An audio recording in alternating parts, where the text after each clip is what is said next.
Hey there foodies, welcome back to the channel. Join me in the kitchen today to make some nice, soft, fluffy Sada Roti. So I'll bring you guys in closer, you'll see how I do my Sada Roti.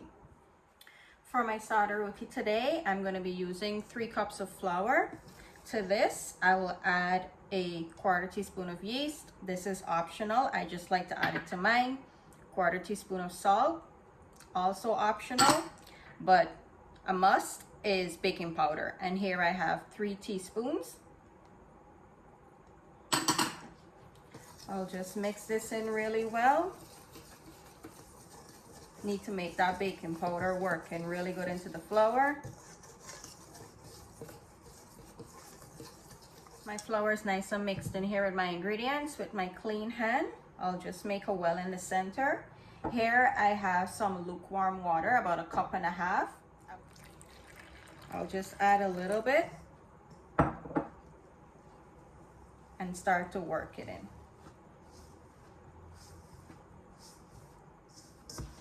Okay, so after adding in the entire 1.5 cups of warm water, this is what my dough is looking like. And to bring this together, you don't want to knead, you want to pull and squeeze. Here I just have my clean pastry mat. I'll add some flour to it. And I'll continue to work this flour in. What I'm looking for here is a nice, smooth, soft dough. This roti usually requires a good amount of kneading because you need that baking powder to be nice and worked in and the dough to be really smooth. So I'll continue to do this motion, pull it over and squeeze instead of kneading like this. You're going to alter the texture of the Sada Roti. So if you want a nice, soft, fluffy Sada Roti, just pull and squeeze, just like this. Okay, so after working my dough for about 10 minutes, this is what it looks like. See, it pushes back. It's not going to spring back entirely to the top, but as long as you give it a push and it's pushing back just like that, that's what you're looking for. So it's nice and smooth. I just have a clean bowl here. I'll put a lid on it and allow this to rest for 25 minutes. And we'll come back and we'll start louing off the Sada Rotis. All right, we're back. My dough has been resting for 25 minutes. I will just turn it over on my surface here. It's nice and soft and relaxed. It should be nice and soft, but not sticking to anything. So I'm not making a lot of roti today. I'm just gonna be making 3. Okay, this feels pretty even. Now what I want to do is create a dough ball or a loaf.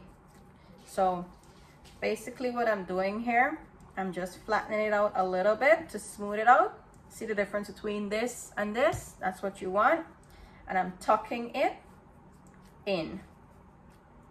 As you can see, it's getting nice and tucked in there. And I'm spinning it and pinching the bottom. What I'm trying to do is create a nice tight dough ball so that when I'm going to roll it out and the heat gets in contact with it, it's nice and sealed and it should have a better chance of swelling. All of your Sada Rotis will not swell. That's just the truth of it, but these are little steps that you can take, you know, to get your roti to swell. Okay, I have all of my Sada Roti loaves rolled out here, nice and smooth. What I'm gonna do, I'll cover it with a nice damp tissue. Make sure everywhere is nice and covered to keep it nice and moist and soft. So I'll let this sit for an additional 15 minutes and then I'll come back and we'll start rolling. All right, so 15 minutes has passed. The loaves have been sitting. It's time to roll them out. They're nice and soft. I'll just add a little bit of flour, not too much, because this roti, you don't oil the tawa, right? So try to control how much flour you use, but just put a little bit so that it won't stick to the mat. I'll press it down. And what I'm doing here, I'm just pressing it out with my hand to create a nice circle.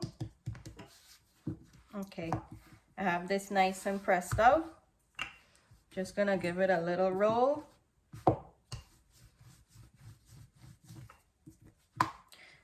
Depending on the size that you like your Sada Roti, that's how big you can roll yours out. I'm not making these too big or too small, just a nice in-between size.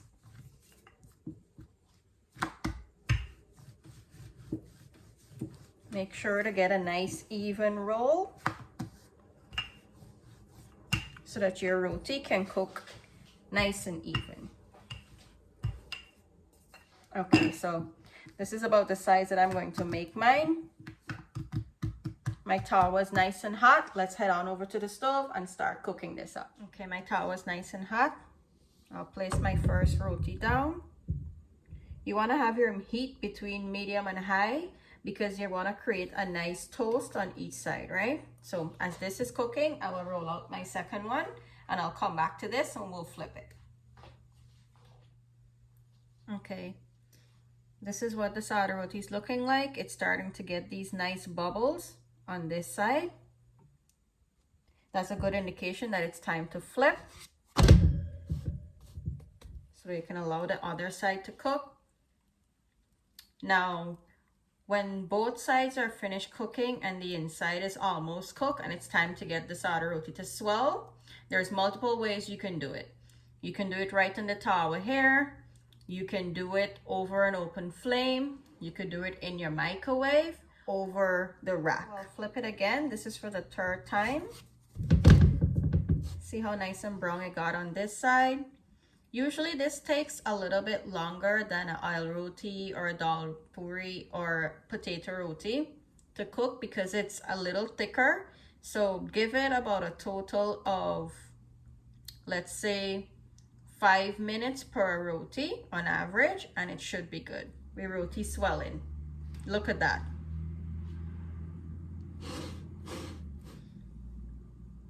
Traditionally, the best way to get this to swell is over an open flame, but fortunately, I do not have an open flame stove. I just have an electric stove. So I'll flip it back to the other side. See how nice and brown this got? Not burned, just nice and brown.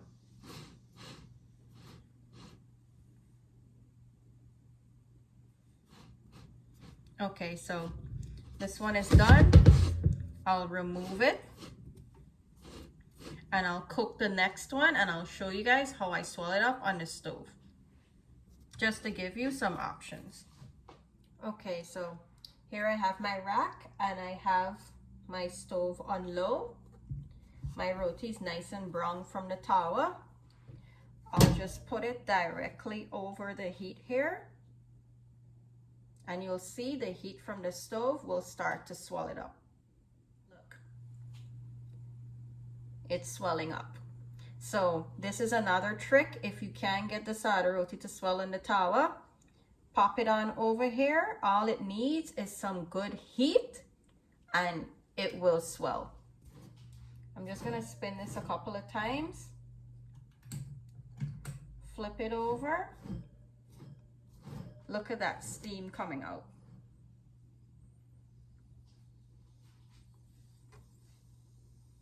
See? So I'll continue to cook the rest and then I'll come back and show you how nice and soft and fluffy it is on the inside. Here we have finished Sada Roti pieces. I sliced them up into quarters. Let me just open up one on the inside. Look at that. Look how nice and soft. Tear. Absolutely easy. Nice, soft, fluffy Sada Roti. See what the trick does with the little rack over the stove? Any rack can work. If you don't have a rack, of course, you can use your microwave The only thing with the microwave, you need to make sure that you get these char marks on it first, then pop it in the microwave for about a minute the most, and you'll see it should start to swell up.